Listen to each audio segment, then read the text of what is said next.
மாசத்துக்கு 10,000மோ 1,00,000மோ சம்பாதிச்சிட்டு இருக்கீங்க.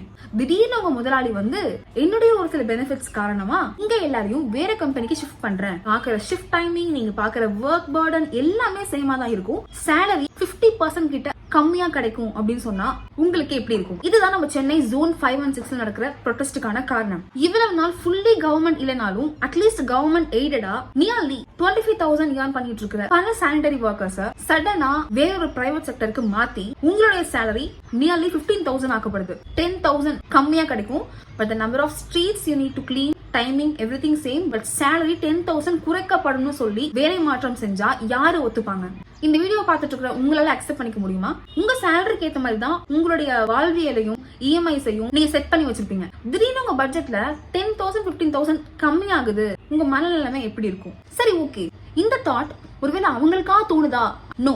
பதவி ஏற்கும் போது வாக்குறுதி கொடுப்பாங்கல்ல, அதுல மிக முக்கியமான வாக்குறுதியா சானிட்டரி ஒர்க்கர்ஸோட வேலைகள் பெர்மனன்ட் செய்யப்படும்.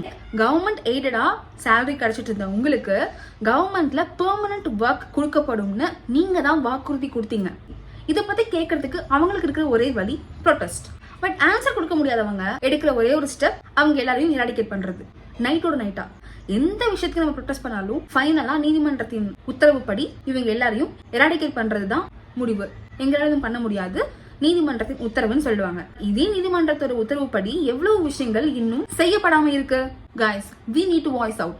இன்னைக்கு யாருக்கும் நடக்குது நம்ம வாய மூடிட்டு இருந்தோம்னா நாளைக்கு நமக்கும் நடக்க வாய்ப்பு இருக்கு. But guys, sadly there is no other option than choosing a right person. அந்த ஒரே ஒரு நாள் மட்டும்தான் நம்ம கையில இருக்கு. காசை வாங்கிட்டோம். பல வருஷமா எங்க அப்பா அம்மா, எங்க தாத்தா பாட்டி எல்லாருமே இந்த ஒரு கட்சிக்கு தான் ஓட் பண்ணிட்டு இருக்காங்கன்றத நம்பி ராங்கா சூஸ் பண்ற ஒரே ஒரு நாள் நம்ம ஸ்டேட்டோட 5 years எக்கனாமிக்கல் டெவலப்மெண்ட்டை கெடுக்கலாம் இல்ல உயர்த்தலாம்.